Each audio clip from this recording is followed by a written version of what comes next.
Good morning. How are you? Good. Doesn't sound quite that good. Yeah. Can you warm up your voice a little bit? How are you doing? Good. Thank you. Thank you. As Davin said, I'm Jim Kouzes, co-author with Barry Posner of the Leadership Challenge, and it's a pleasure to be here.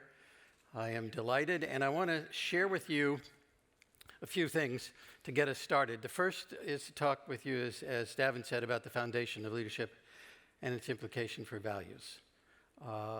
That has been something, as I'll share with you in a moment, that has been a career-long exploration of mine, as well as my co-author Barry Posner's, and I want to share some foundational elements with you.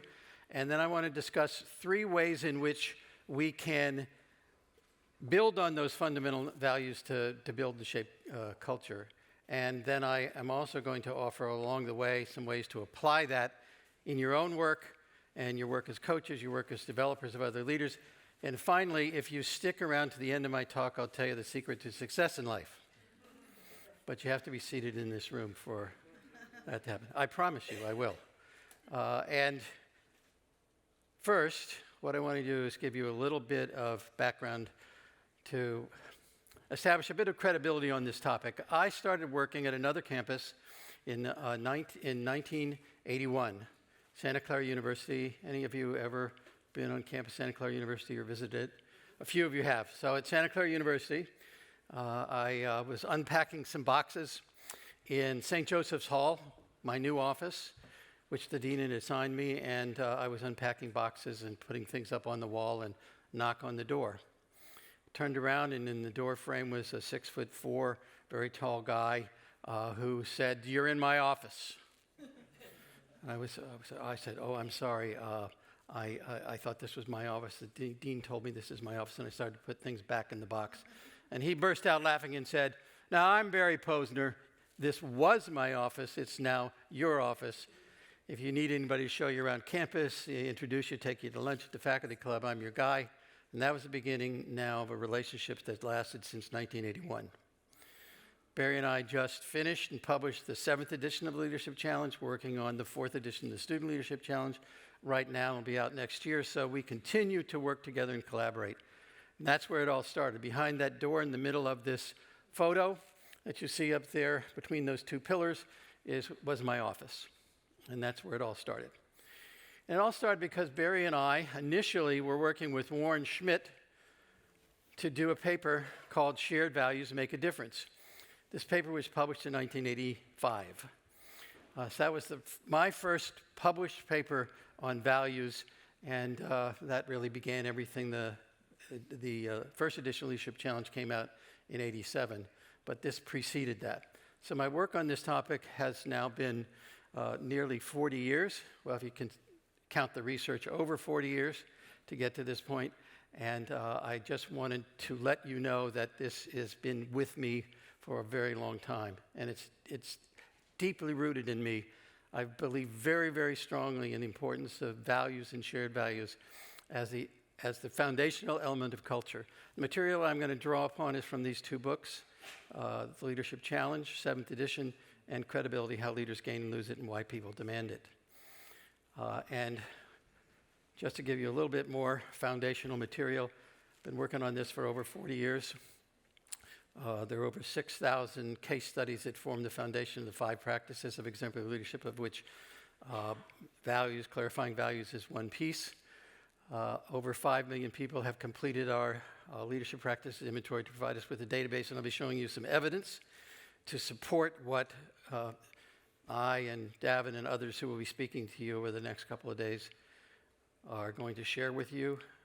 This research of these 5 million people is over 70 different countries, so it's not just domestic United States. South Korea is among those. By the way, for those of you from South Korea, my wife was born there, moved to the United States when she was 10. So 70 countries, over 800. If you want to look up any topic practically in any organization, all you have to do is go to our website, leadershipchallenge.com, and hit the research tab, and you'll find 800, now it's closer to 900 studies done by other people on leadership and exemplary leadership using the material that I'll be sharing with you. So it's been rigorously tested over time. So I hope that provides a little bit of information about me and where all this came from. So when I talk about foundation, can you all still see me and hear me in the back? Good? Thank you. I like it better down here, closer to you. The leadership is a relationship. When you think about it, what else is it? It's not a product. It's a relationship. It's a relationship, and it's founded upon the quality of that relationship. The quality of that relationship, we have found in our research, determines the quality of the outcome, the quality of the product, the quality of the service. While it doesn't account for all the variance in statistical terms as to why organizations have highly engaged people, it explains more than any other variable. Demographics, time of day, month, where people were born, their educational level. If you take 10 demographic factors, for example, less than 0.1% for each of those 10, less than 1% of those demographic variables accounts for why people are engaged in organizations. So what we're talking about is very important because the quality of the relationship between leader and direct report, or leader and peer, or leader in their boss at work accounts for more than anything else why organizations have highly engaged employees and are effective. Now, in that relationship, what's the most important foundational element of that relationship? And it turns out, I could go through that, the research done to establish this for over the next hour, but I won't. But let me tell you the punchline. The foundational element is credibility, personal credibility. Do people believe in the person that they are leading? If people don't believe in the messenger, the leader, they won't believe the message. So credibility, that person's credibility, accounts for most of why that leader is believed in. Now, what makes up credibility behaviorally? How would you define credibility behaviorally? How do you know it when you see it?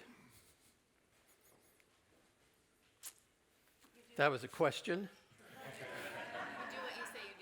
You do what you say you will do. Did you look at my slides ahead of time? You do what you say you will do. You walk the talk, you practice what you preach, you put your money where your mouth is, you do what you say you will do. Now, DWISWID has three important components. The D for do, the S for say, and the other D for do. We could shorten, we have to expand on this a little bit. However, leaders don't just lead themselves. So the Y in this is important. You and I have to decide what I stand for, what I believe in, and then I have to follow through. I have to do what I say as a leader. But if you're leading an organization, the expectation of people in the organization is not only that I do what I say I will do, but that we do what we say we will do. So DWISWID becomes DWIDWID, if you will. So we have to DWISWID or DWIDWID in organizations if we want to be credible. That leads me to a very simple way for all of us to think about this. 3 ways. Yeah, say, we, and do. And I want to share with you some ideas, some thoughts, and have you engage with each other in some discussion of all 3 of these. Now, the first part I'm going to talk to you about is say, or clarifying values. We had an opportunity to work with Ron Sugar, who was at that time chairman of the board of Rockwell. And he was going to speak at a seminar that we were doing, Northrop Grumman. He was going to come to speak at a seminar, something like this, with a group of his own executives in the room. And he was going to talk with us about, we thought, his strategy, his report on the financials of the company, give a little pep talk to his executives in the room. But Ron asked us for something interesting. He said, when I start to speak, I'd like to have a piano up in front of the room. Okay, you're the chairman. You want a piano? We'll get you a piano. So there was a piano up in front. And when Ron came in to speak, he didn't talk about strategy. He didn't talk about the financials. He sat down at the piano and started to play some very beautiful music. And we were all mesmerized for about 30 minutes because 3 minutes, not 30, 3 minutes, because we didn't expect that the chairman would be sitting down and playing the piano. Once he was done, he turned around on the piano bench and he looked at the audience and he said, do you know why I started by playing the piano? I didn't know. No one in the room knew. And he said to the group the following. He said, I started to play the piano because leadership is personal. Do the people you lead know who you are, what you care about, and why they ought to be following you? Do the people you lead know who you are, what you care about, and why they ought to be following you? He said, you know, you all know that I'm chairman. You all know my background, PhD, engineer. You know that I worked as VP Finance for this company. But I bet you didn't know that if I could be doing anything else in my life, it would be to be a concert pianist. He said, personally, I don't think I'm good enough. Sounded good enough, but he didn't think he was good enough to be in Carnegie Hall, but that's what he wanted to know about us, to know about him. So to start off the day, I want each and every one of us to think about those 3 questions. Do the people you lead know who you are? You. What do they know about you? Do they know you like to be a concert pianist? Do they know about your family? Do they know about other interests outside? Do they know your values and beliefs, what you care about? Do they know that? Do you know that? Clearly enough to articulate them publicly and then walk that talk. And the last question stops me every time. Why should they be following you? Why should they be following me? Why should they be following anyone? What is it about us as leaders that makes us individually capable in that moment of leading that group of people? And do they know that? Those are the things that give us personal credibility, at least in what we say in a relationship, that helps us then to lead more effectively. But you don't have to be chairman of the board. You don't have to be CEO. You can be Aaron Byrne, volunteer in a local community, Aaron Byrne McElroy, volunteer in a local community during COVID.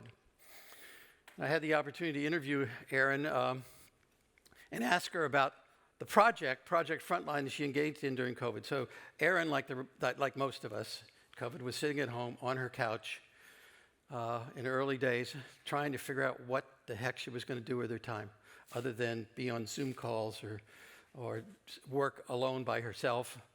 And she said, I just couldn't sit there. I just could not sit there. I had to find something to do. So she said, I consulted. I returned to my core values. And then I decided I had to do a little audit of my heart and mind. And what I wanted to do really was to do something for those people working on the front line, the nurses, the doctors, the EMT people, the people who were feeding others, and the people who were working in the hospitals on the front lines. I had to do something about that, and she started Project Frontline based upon her inner work around what she valued and believed in. And so she did. So how important really is it that we do this work? I want you to take a look at this table 2 by 2.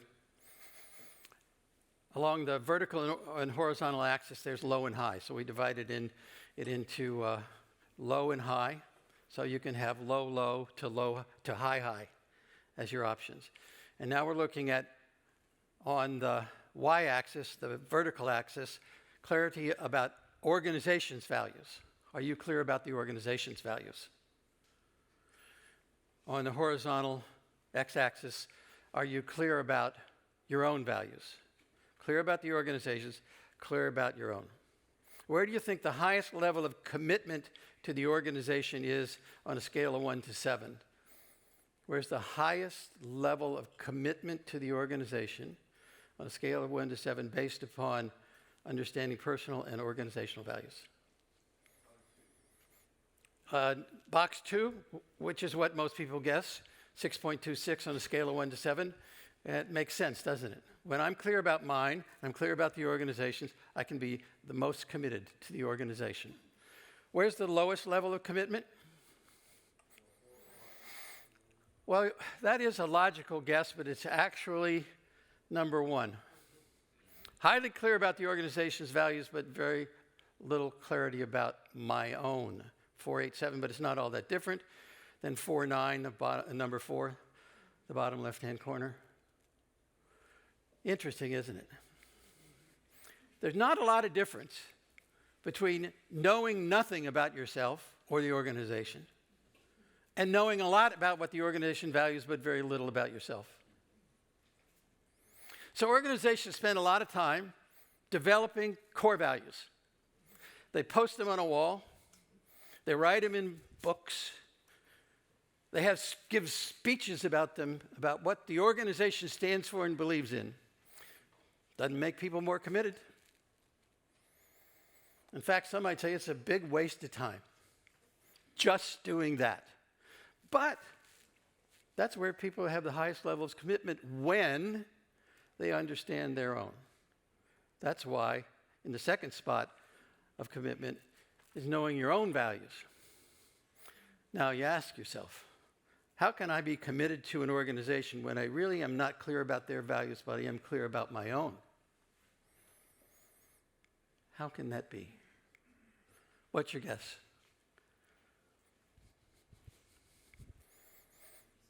What's your guess as to how that can happen? Highly clear about my own, but not about the organizations. Why can I be highly committed? How can I be highly committed?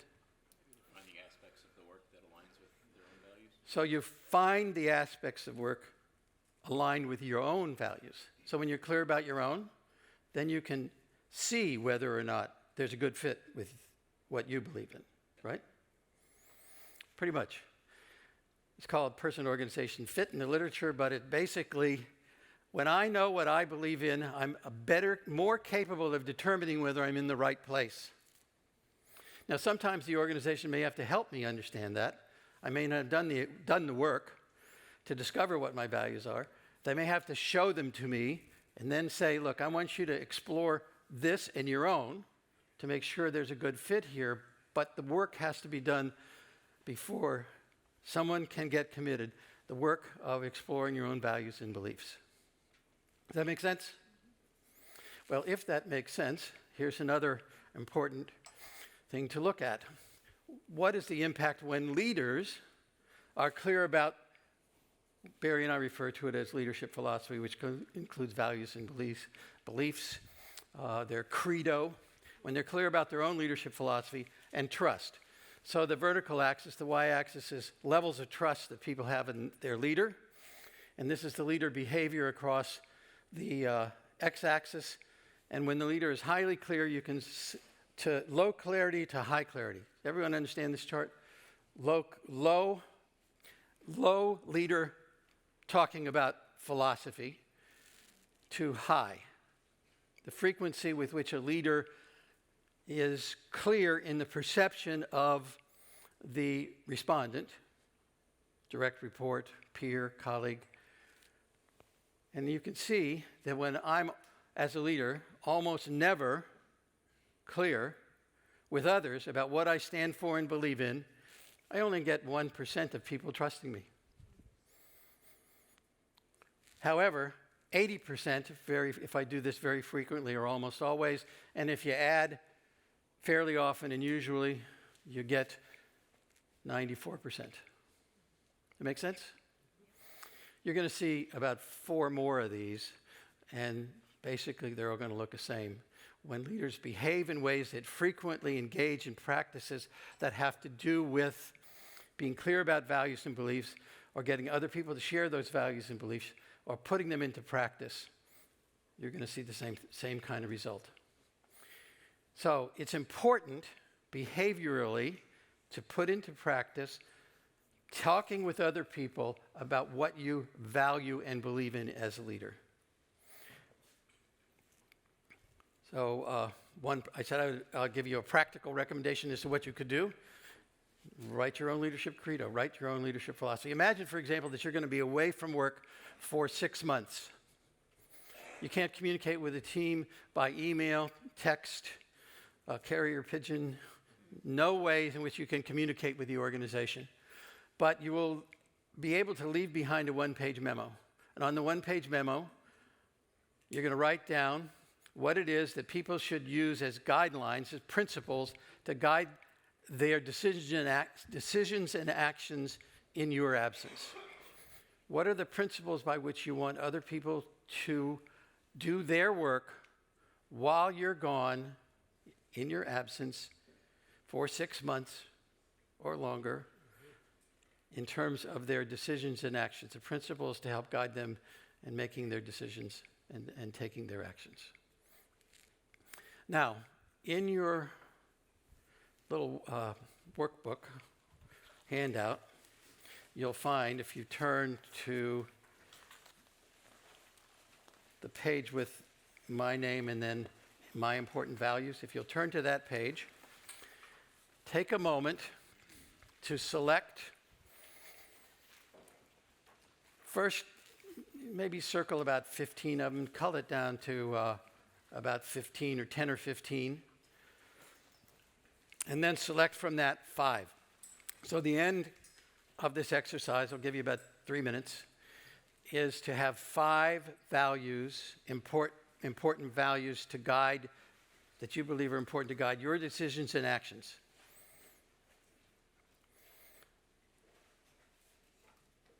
From this list. And if there's some blank lines and some white space on this list, if you don't find one that you think should be there, please write it in.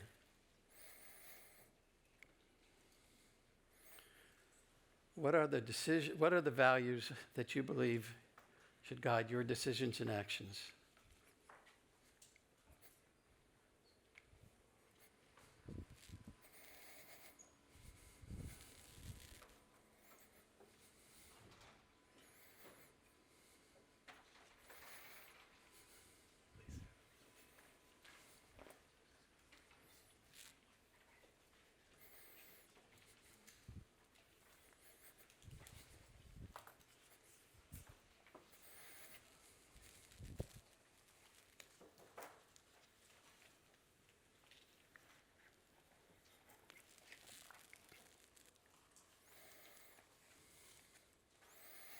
Anybody need more time?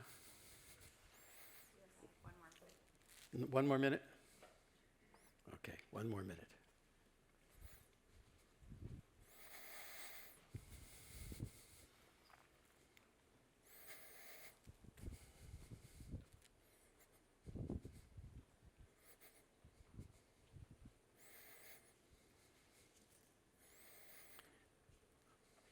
Now, I want you to keep that in front of you, and we're going to come back to it in just a few minutes. I'm going to ask you to do something with those. So, wrap up that last selection of that 5th one. By the way, in doing this research, values researchers have explored this topic for many, many, many years, decades. Well, millennia, the centuries. And there are 60 values on this list.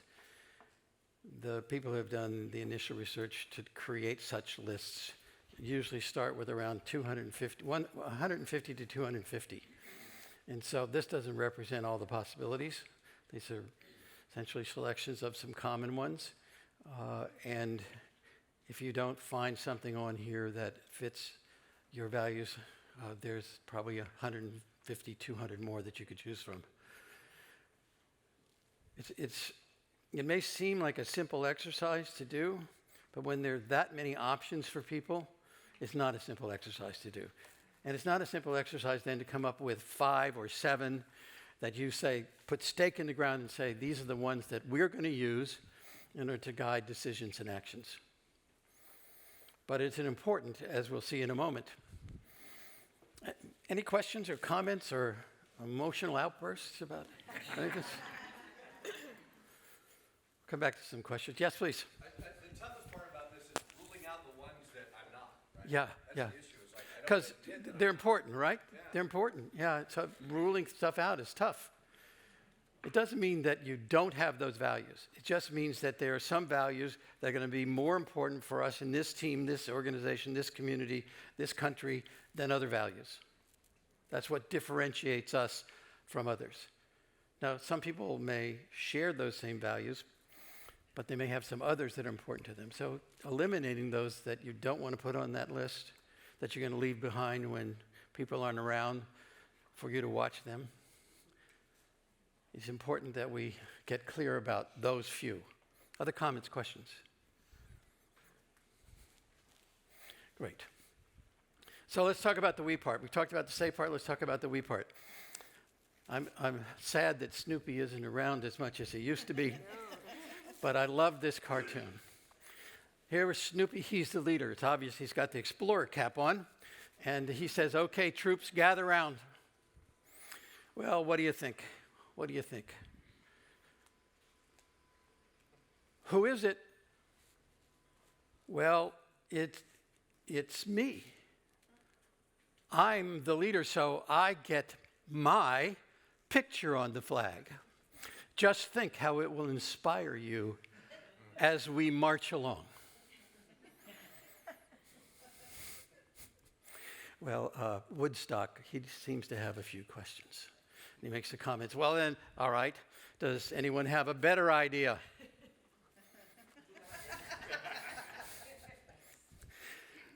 Snoopy can have his flag with his picture, but everyone else needs to be able to see themselves as well. We have to see that our values and the leader's values can all work together as we march along. And so it's important that we have shared values. In fact, Gary Ridge, you all know, sitting in this room, former chairman, WD-40, one of the organizers of this event and good friend, talks about freedom being associated with values. Gary, what values, well, why don't you say it, Gary? What values do in an organization is they set our people free. They know where to go, they know how to make decisions, and they know how to operate. Let that sink in for a minute. Values set us free. They give us the freedom to do things without having to look at something and say, this is what I should be doing. They enable us to make a choice when we come to that point where we have to go left or right, that we can make a choice because we know what the guidepost says. Gary also refers to them as banks of a river. They contain that flow of work, if you will, that flow of the organization within these banks. And when rough waters come along, they help keep that moving in the right direction. They set us free then. They set us free to work together. And our data supports what Gary has to say. When people share the values of an organization, they feel personally more successful. They're more committed to the firm. They're more likely to work harder and longer hours. They feel less stress at work. And they place greater importance on organizational values when they share the values of the organization. And so it is it creates a sense of freedom in the workplace, too, to do my work without having to worry that I'm in the wrong place. And our data would, again, support that leader behavior around that. When a leader builds consensus around a common set of values to guide the organization, again, almost never to almost always, to what extent would people recommend that leader to others? Again, you see the same kind of pattern as we saw before. 75% at the far end, you add the 20, and you get 95% of people would recommend a leader when that person fairly often and usually, or very frequently, almost always engages in that behavior. And Andrea Zintz, with whom we worked at Ortho Biotech, sets us straight. She says, I can't stress enough how you have to hang in there as a leader. This isn't easy. When you're working on values, it isn't easy, particularly in this day and age when we seem to have a bit of conflict around certain values and beliefs. It's not easy work to do, but you got to hang in there. So here's one way to put this into practice, which is to just share your leadership credo, share what you wrote down on that one page with other people on your team if you haven't already. Ask them to do the same exercise. You could use this list of values or just a blank sheet of paper and have them come up with theirs, have a conversation about it, talk it through, see where there's kind of a Venn diagram in your group where things overlap, and you begin to see a common set of values and beliefs. Have that conversation. And we're going to have that conversation now at your table. Since I asked you to do this activity, I'll just share with you mine quickly. These are things that I share with Barry Posner. That's why it says shared values, but we came up with a list on our own and then created this list of shared values based upon each of us articulating. We did the same exercise with our organization. I did this at the time I was chairman CEO of the Tom Peters Company. We did this as a whole team of people that work together coming up with these shared values, particularly around the leadership challenge work that we do. And it's continued to be shared by over 100 of our certified masters. So we do share this list with other people, but this is the list that we initially came up with. Collaboration is the first on the list. Barry and I started working together as a team of people, two guys, and we felt that collaboration paid off for us. It was very important, and we believe very strongly in collaboration, teamwork, and sharing with each other. Those of you who are independent consultants know how independent consultants can be very independent and not necessarily very collaborative. So it's something we work hard to make happen. Credibility. Credibility really includes both competence and trust and honesty. Possibility thinking, being innovative, creative. Liberation. We believe that you liberate the leader in everyone. You don't put leadership into people, you bring it out of them. And so liberation is a key word for us. We bring the talents out of people. Accessibility. We want to make sure that whatever we do is accessible to as many people as possible in ways that work for them. There isn't just one way, but many ways that people can access what we do in making things accessible. And evidence. We believe in research, we believe in data, and we believe that we shouldn't be saying something that we can't prove. It may not account for 100% of the variance, but at least it has strong correlation with beneficial outcomes. And love, last one. Love, caring. And those are our 7, and I'm happy to share them with you. And now let's hear, we're going to talk about do in a moment, but any comments, questions, emotional outbursts about the last activity?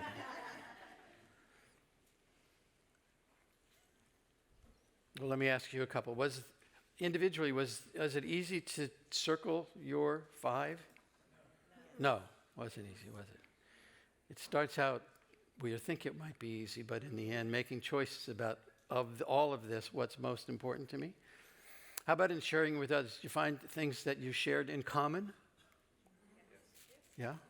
You weren't all four different, but there were some commonalities at your tables? Yes. And it was really easy to explain why you chose those. Like it just rolled out. Like, Yeah. where did that come from? Yeah. Once you're clear, it's a lot easier, isn't it? So, and there are commonalities, and that's the importance of a conversation. As Andrea Zinn said, you got to hang in there. Having a conversation about what's important to us. Initially, there's a reluctance to do that, particularly inside organizations, I think, from time to time, where we know there are differences. Having people talk about this stuff, we sometimes are reluctant, but once we get rolling, and once people start to share from the heart what's important to them, other people who are listening begin to understand that person possibly in a way that they didn't before. You'll be hearing later on in this conference some ways to resolve some conflict that people might have. So we don't necessarily all agree initially, but having this conversation is really critical, and actively listening to the other person for understanding of why something is important to them is really critical to coming to that sense of consensus about what we stand for and believe in. Well, we're to the do part, the D in Dwizzywid, or Dwidwid. And let's talk about that piece. So Steve Skarkey was plant manager of Conecuh in West Texas. And he was brought in to run the plant and help kind of turn it around. It was failing a bit. Products that were coming out were not at the highest level of quality that they should be. The plant was not always in the best shape. And one of the values that they developed was world-class plant, which essentially meant quality of the work that they do. And Steve noticed that when he arrived, the plant wasn't really clean. Now, when you're working with chemicals, as he was, you need a clean place. And there was paper and trash in the parking lot, so when guests arrived, it didn't look very presentable. People would leave paper towels on the floor in the bathroom. It wasn't particularly clean. The plant floor was kind of a mess. I may be exaggerating, but not too much. And Steve was unhappy about it. And every time he'd talk about world-class plant, these are our values: world-class plant, quality, cleanliness. Everybody would applaud and say, "Yeah, boss, that's what we stand for." But they didn't behave it. So he got frustrated. He got frustrated with the fact that people didn't seem to be getting the message.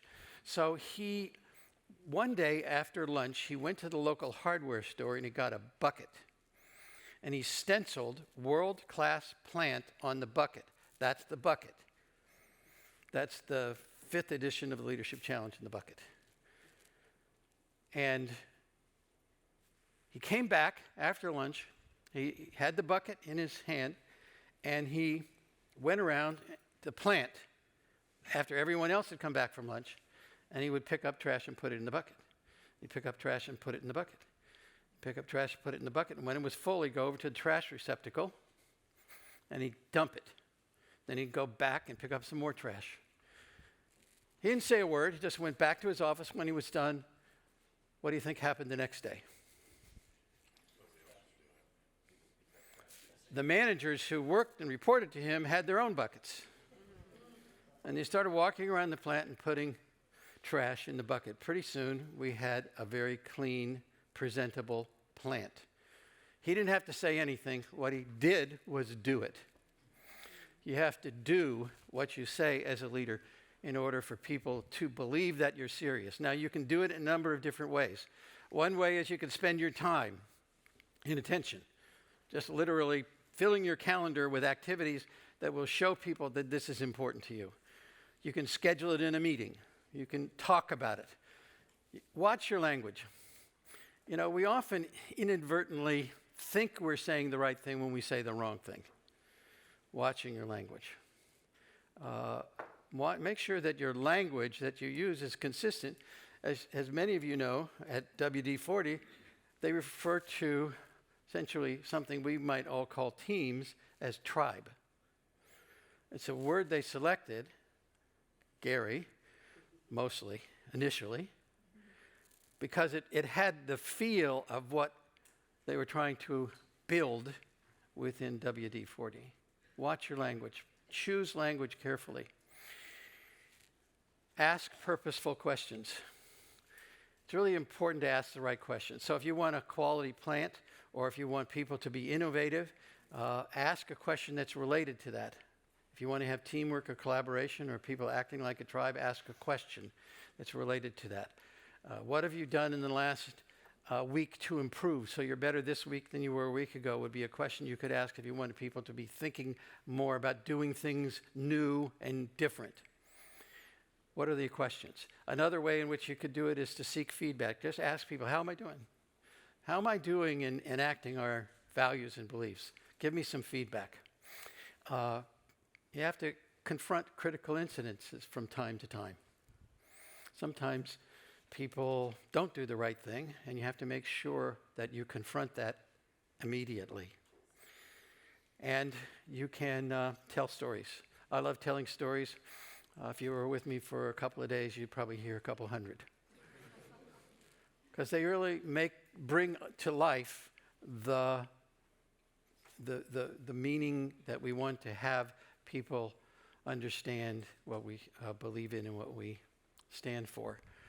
And you have to reinforce it through systems and procedures. You'll be hearing more about this during the week, but these are the ways in which you as a leader can help to build culture, can help to build a culture based upon values and beliefs. Setting that personal example, again, behavior on the bottom, frequency of behavior, and then what we're measuring on the y-axis is trust in the leader. And again, you see the same thing as you've seen all along. Add the 12 and the 85 and you get 97. You have to be at that high end of the scale on any of these behaviors and do this behavior frequently in order for people to get fully engaged. The magic to leadership is simply this: do it often. Do exemplary leadership very often. Don't assume that average will work. Doing it much of the time won't work. Doing it almost all the time will work. That's why leadership sounds easy, but it's very challenging and very difficult because it really requires us to be on our best game all the time. And it's also about this. When we're doing this work, it's important that other people feel in a particular way. My wife and I were in Truckee. Anybody been to Truckee? Truckee in the Sierras, in the Sierra Mountains, right below North Star, that area. And I was walking along, and we came across a building. We were going to stop in and have some lunch. And on the outside of lunch was this wooden sign, hand-carved, dedicated to Ignatius Joseph Firpo. It turns out, I learned later on that Ignatius Joseph Firpo was one of the original retailers in downtown Truckee. We're talking about a 2-block long downtown. And he was revered in that town. And the quote on this wooden carved plaque says it all. What we have done for ourselves dies with us. What we have done for others lives on and is immortal. We become immortal. We live on in the lives of other people, not because of what we've done for ourselves, but what we have done for others. And so when doing all of these behaviors, whether it's around the clarity piece, the shared values piece, the we piece, or the do piece, the why of why we are doing this is not for ourselves. It is for others. And at the end of every day, I recommend you ask yourself this question. You could also ask it in the morning, but I recommend you ask it in the evening at the end of work. What have I done today that truly demonstrates the values I espouse? You have a little red book they gave out as a handout. Maybe we can start using that as a way to record all this. What have I done today to demonstrate the values that I espouse? What can I do? What did I do that was inconsistent? And what can I do tomorrow to make sure that I am setting an example for other people? What did I do that demonstrated it? What did I do that was inconsistent? And what can I do tomorrow to make sure that I live these values and beliefs? Keeping a record like that can be very, very useful to you as a leader in knowing what you have to do. But if you ask everyone in the organization who works with you to do that kind of audit at the end of every day, wow. What you will see in the level of consistency in delivering is exponential. Oh, that's one activity that you can do to live these values. And before I go on, I have one last thing to ask of you, and then I'm going to tell you the secret to success in life. But let me pause and just ask, any questions about anything I've talked about? Anything about say or we or do? Yeah, Yes. and sometimes I get the question, are my values different at home than when I'm in the office? How do you answer that? How do I answer that? I'm talking mostly about workplace values Yes. and living them out in the workplace. A lot of times people, when they deal with this list, often don't circle some things that are very important to them because they say, well, this may not be appropriate in the workplace. Take the one about faith as an example. Well, you know, it's not something that I feel comfortable with sharing at work and talking about at work. You have those values. You don't have to live them out always at work, or the way in which you live them out doesn't have to be shared with other people.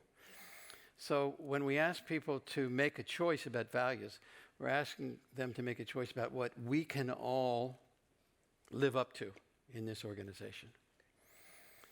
And there may be other values that for you and for me and for others that we don't choose to talk about or work with, unless something happens in an organization that truly violates something we stand for and believe in. Then we might bring it up. But it may not be a shared value.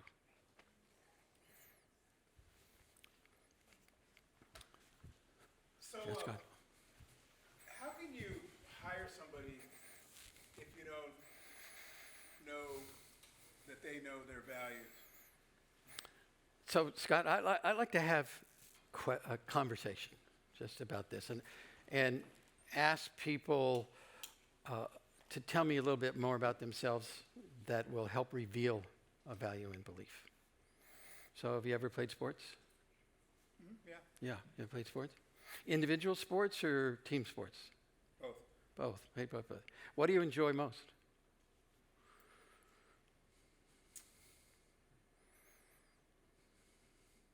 I enjoy most kind of getting to a place where I'm either individually or collectively really good at something, like the pursuit of that. So it's more individual than would you say? Individual or just the power that comes from actually building confidence together, like Ah, the ability together. to anticipate it to be like in doubles and tennis or Mhm. or whatever. It's like the ability to like team together. Yeah. So you like playing with other people too? I do. Yeah. But it sounds to me like, but not quite as much as you really like mano a mano one. You know, it's more. I left a lot of team sports when I got older. Yeah, it's a little harder to play in no, it. it's a Yeah, lot easier yeah, to play, yeah, you know, yeah. and you know, so yeah, like so I've ended up with a lot of things that are more Individual. individual. Yeah, But I'm a big understood. sports fan around Yeah. teams. So it's, You like to watch other people do that. I love that. Yeah. Have a conversation and get to a place where you get a little bit better sense of what might be underlying a person's set of values and beliefs. And find some questions you think work for you in doing that. So that's how I would answer that question. That's great. I mention it because I'm a big believer the only thing you can actually control is who you put on the payroll. Yeah. Because Yep. after that, you have to Yeah. trust them Yeah. to do their job, and, Yeah. and that's. But you know, when somebody's on, it's hard to get. It's really tricky. So really finding out checking 3 times to make sure who you're hiring, especially in a leadership role, Yeah. you know? You really have to, you really have to work hard at this.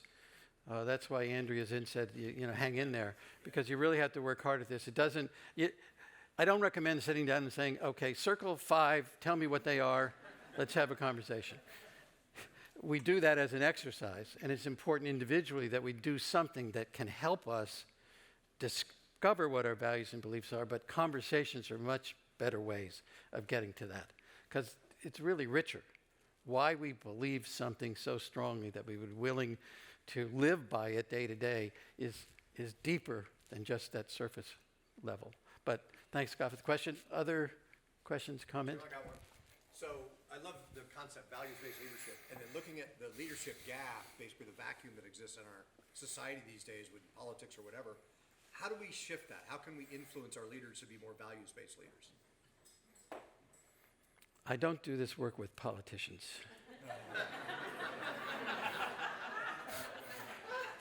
We have another speaker who will talk more about conflict resolution. But I have worked with politicians, and it's very, very challenging to do this work with politicians because of the position they're put in right now. That if you say something, you believe in something clearly, somebody's going to say something just the opposite. And they're going to use it as in an attack ad to get at you. That's where they start. So if they're reluctant to do it, we have to find better ways of resolving these conflicts, having these kinds of conversations at that level. Right now, we're not there by a long shot. But I think the best thing that we could do to help is for all of us to get this message out there that we can build a different kind of country, world, when we start having conversations not only about that stake in the ground, but why is that important to you? What need is it meeting in you? And how can we get past the differences in order to work together? I may not end up trusting you at the end of the day as much as I trust someone else, but at least we can work together. That we have to start. Thank you. All right. I said I was going to ask you to do one more thing. I got 1 minute. Please, if you would, find your name tag. Name tag. And if you would, I think there's a way to take this out of here somehow. It's sealed at the top. And on your name tag, write down one value that's really important to you. Now I'm asking you to pick one. And write it next to your name on your card.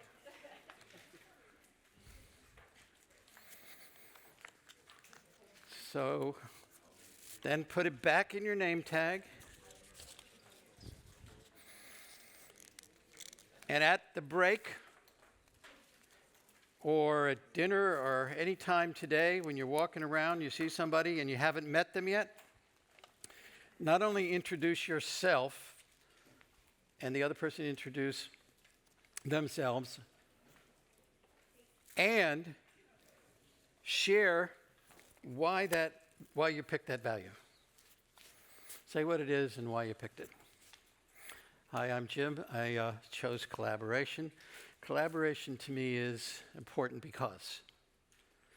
And have that way of meeting someone else here. And if you'd like to do that several times, please do. But please do it at least once and see what happens in that conversation.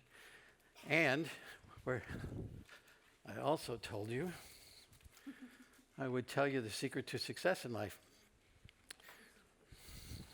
So I had the opportunity of interviewing a lot of people, but the most memorable interview I did in response to the question, how do you develop leaders for the future, was with Major General John Stanford, head of Military Traffic Management Command in the Western U.S. when we first met him.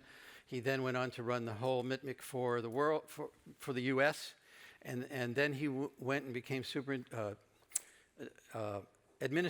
county administrator for Fulton County in Georgia, and then superintendent of schools for Seattle Unified School District. And John, in response to this question, how do you develop leaders for the future, said, whenever anyone asks me that question, I tell them I have the secret to success in life. The secret to success is stay in love. Staying in love gives you the fire to really ignite other people, to see inside other people, to have a greater desire to get things done than other people. A person who is not in love doesn't really feel the kind of excitement that helps him to get ahead and lead others and to achieve. I don't know any other fire, any other thing in life that is more positive and exhilarating a feeling than love is. I did not expect to hear that from a major general. Did not. But it was really clear that John meant it. In fact, when he passed away of leukemia, they did a flyby, and they had one of those signs at the back of the plane that it trails that said, love him and lead him. Thank you all very much. Appreciate it. I'll hopefully get a chance to talk with you. Thank you. Thank you. Thank you very much. So good. One more round of applause for Jim. Thank you, sir. So good.